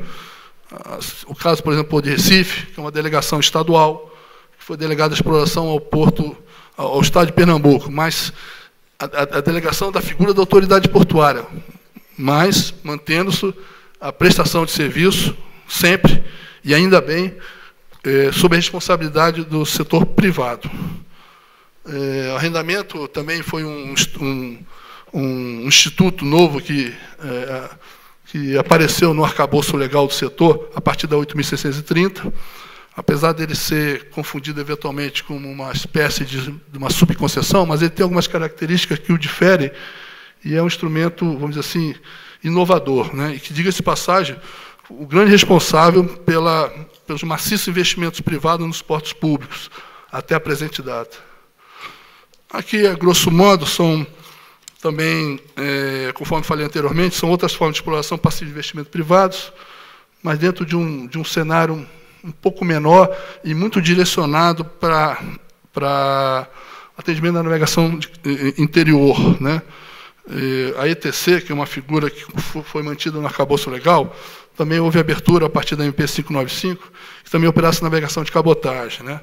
Eu acredito até que, de certa forma, ela deve perder a atratividade, porque ela era muito interessante para aqueles players que tinham dificuldade de comprovar a operação de carga própria. Então, ela era muito focada nesse sentido, né? Agora, com o novo modelo a partir da MP 595, os terminais de uso privado, de certa forma, eu acredito que deva, de certa forma, esvaziar esse modelo de exploração. Sinteticamente, ou seja, antes da MP 595/2012, depois dela, né, quer dizer, a diferença básica em relação à exploração de terminais de uso privado. Quer dizer, o grande objetivo aí, sem dúvida alguma, foi acabar com aquela questão da diferenciação de carga própria de terceiro, que efetivamente levou-se a uma série de questionamentos, inclusive a nível judicial, né? Com o novo modelo, a gente espera efetivamente que esse assunto saia da ordem do dia e sem dúvida alguma, possibilite um incremento do investimento privado na exploração do serviço portuário. Então, aí tem as principais características. É importante também destacar que as outorgas, a partir da MP 595, devem ser um processo bastante céleres, né, mais ágeis, menos burocráticos, justamente para atrair, no mais breve espaço de tempo possível, novos investimentos privados no setor. Aqui são características rápidas, até pelo adiantado do tempo que estão me cobrando, não vou entrar em detalhes, mas aqui são as principais características de uma autorização de instalação portuária. Aqui a concessão e o arrendamento, né? Quer dizer, que dentro do novo modelo, antes a escolha do licitante vencedor era pelo maior valor de outorga, né? Hoje já está muito claro, quer dizer, a escolha é pelo maior valor de movimentação, ou melhor, maior capacidade de movimentação, né, pela menor tarifa praticada, proposta. A gente está trabalhando nessa modelagem no momento, nós estamos com um dever de casa bastante extenso, tendo em vista o pacote de investimento que vai ser colocado no mercado para a exploração da iniciativa privada. A gente está trabalhando nessa modelagem, né, não só em relação aos arrendamentos, dentro dessa nova ótica, né, que foi estabelecida pela MP, mas também levando em consideração uma série de outros aspectos regulatórios que necessariamente têm que ser debatidos intensamente de tal sorte que não haja, como falei, a atratividade do investimento privado para o setor, mas sem maiores problemas a nível concorrencial e regulatório. Também eu gostaria de citar, novas oportunidades de investimentos, são os novos terminais de passageiro que o país, através do PAC e Copa, estão sendo construídos, né, ao longo desses portos. Quer dizer, nós já temos 2 terminais, Rio de Janeiro e Santos, que já são terminais especializados para turismo, que já são arrendados à iniciativa privada, e agora nós estamos trabalhando, inclusive, com proximidade de conclusão em relação a esses terminais, os demais terminais que estão com asterisco, e que certamente vão ser objeto de licitação, né? Quer dizer, o objetivo, efetivamente, é passar essa operação desses terminais para a iniciativa privada. Quer dizer, a gente está trabalhando nessa modelagem, quer dizer, não pode ficar restrito apenas à operação e ao trânsito de passageiros, quer dizer, nós temos que agregar outros vamos dizer, outros aspectos para poder justamente aumentar a atratividade. Quer dizer, o turismo de passageiro, de transatlântico, normalmente ele fica restrito ao período de novembro até março, abril do ano subsequente. Então, para que esses terminais se viabilizem, e, consequentemente, haja interesse privado em assumi-los e explorá-los, a gente precisa trabalhar uma modelagem mais ampla, no sentido de captar interessados para explorá-los. Também gostaria de fazer menção até uma forma de exploração que foi constituída a partir da MP, a partir do acordo do TCU, que, na época, em 2008, ele definiu como necessário, para fins de regulação e regulamentação pela agência reguladora, a figura dos contratos operacionais, quer dizer, que era muito comum na época, quando o poder público operava, realizá-los, né? Ou seja, um determinado player chegava na autoridade portuária, nessa autoridade portuária ele enfim, apresentava o seu projeto, né? Garantia uma demanda por um período fixado, em cima dessa demanda era pactuado condições contratuais comerciais entre os 2 atores, a autoridade portuária, a administração portuária e iniciativa privada. A partir da 8.630, começou a haver uma série de dificuldades no que diz respeito a essa utilização dos contratos operacionais. Inclusive, isso foi objeto de um acordo TCU, recomendando à agência reguladora a sua regulamentação. Então, dentro dessa linha, a norma ANTAC 2240, dentre outros institutos previstos, muitos deles já, inclusive, quando a legislação de regência estabeleceu o contrato de uso temporário, ou seja, são contratos de curta duração, basicamente focados para portos com áreas ociosas, né, em que, efetivamente, podem ser fatores de indução para um investimento privado, depois, numa etapa subsequente, até para fins até de fazer um arrendamento um prazo mais dilatado, né. São contratos que têm uma série de regramentos que a agência estabeleceu para não ser confundido com a figura de um arrendamento camuflado, não sujeito ao processo regular de licitação, em que, em última análise, objetiva exatamente fomentar o desenvolvimento e, principalmente, a captação de novos negócios para os portos públicos. Nós temos vários portos que existem instalações ociosas e que a adoção desse instrumento tem sido bastante exitosa e sem nenhum questionamento por parte dos órgãos de controle externo. Enfim, por último, só para mostrar qual é a demanda que as oportunidades de novo negócio para a iniciativa privada, quer dizer, a partir da MP 595, nós temos aí uma previsão de 160 licitações até 2013, né? Ou seja, na realidade são contratos vencidos ou a vencer até 2017. Mas nós estamos trabalhando com uma perspectiva de um cronograma de 220 250 dias, né? A partir da entrada em vigor da lei, né? Esses contratos de arrendamento também, os vigentes, vão ter que ser necessariamente objetos de adaptação, tendo em vista o novo regramento, né? Eu acho que vai ser até de interesse dos próprios players que já detêm esses arrendamentos, de repactuá-los, né?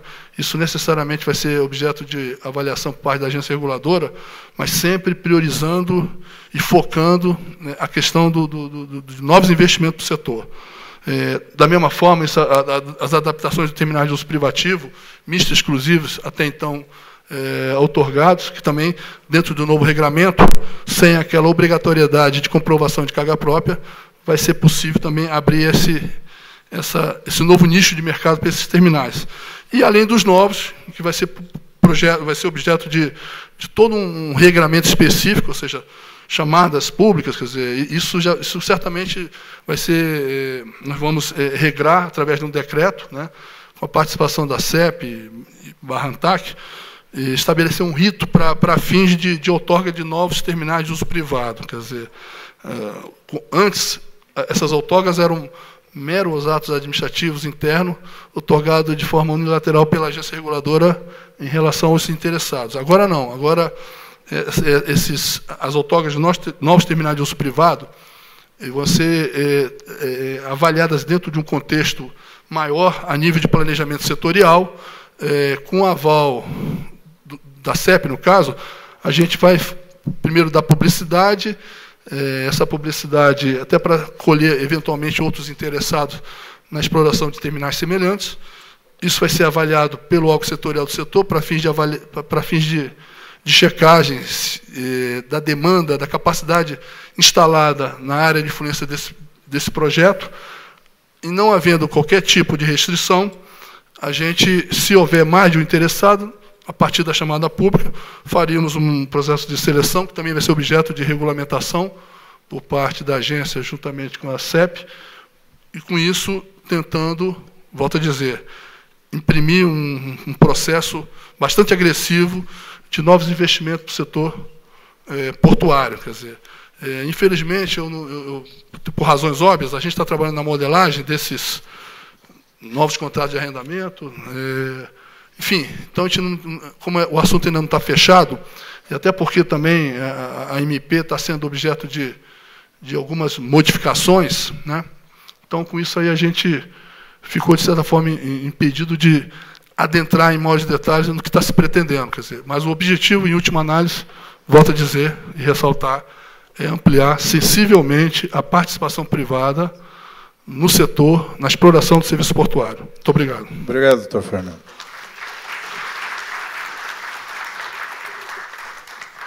Olha, infelizmente, nós não vamos ter tempo para as perguntas, porque estamos praticamente no horário do nosso intervalo, para não haver problema com a próxima palestra, eu vou, então, entregar daí as perguntas que foram feitas à nossa organização e solicitar que elas enviem aos palestrantes, que acho que se disporiam a respondê-las por escrito. Vou me permitir, então, aqui, vamos dizer, fazer uma reflexão final, que eu acho que é uma coisa, eu não vou chover no molhado a gente dizer que infraestrutura incentiva o desenvolvimento e o crescimento econômico de um país e a falta dela, pelo contrário, trava esse crescimento. Então, eu acho que as notícias aqui todas são muito boas, de a gente verificar como o governo federal está empenhado em, através de parcerias público-privadas, no sentido de acelerar este vetor, que essas questões estejam se desenvolvendo com a amplitude que nós vimos. O que eu acho, vamos dizer, interessante é que quase todas elas, como são serviços públicos, não deixam, são concessões públicas. E a concessão pública é uma coisa muito interessante, porque, na verdade, no meu entendimento, ela continua sendo uma empresa pública de capital privado, porque ela está ali mediante um aparato regulatório definido pelo próprio governo, que se comporta como acionista principal, aonde a execução tem que atender aqueles parâmetros que foram definidos, tendo como objetivo maior o bem-estar da sociedade. Então, nesse sentido, é muito importante que esse aparato regulatório seja extremamente, vamos dizer, eficiente, no sentido de prever toda a modernização e ampliação que é necessária para a disponibilização do bem e serviço, prever, vamos dizer, a garantia de qualidade de serviço e prever a garantia de preços módicos, porque só assim o papel estará sendo feito, vamos dizer, corretamente. Eu acho que não só a gente tem que fazer os planos, mas também fazer uma reflexão de até onde aquilo que já temos está atendendo a esses 3 atributos básicos de uma concessão pública: a disponibilidade imediata para o usuário, o preço módico e a qualidade. E, nesse sentido, depois de dada a concessão, é fundamental a etapa de fiscalização por parte do governo.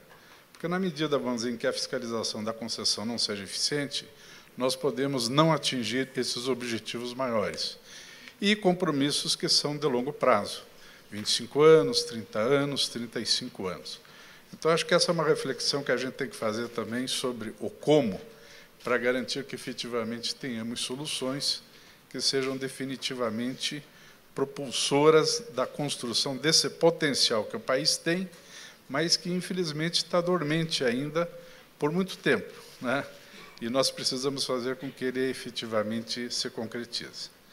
Obrigado, então, pela presença de todos e bom restante aí de encontro.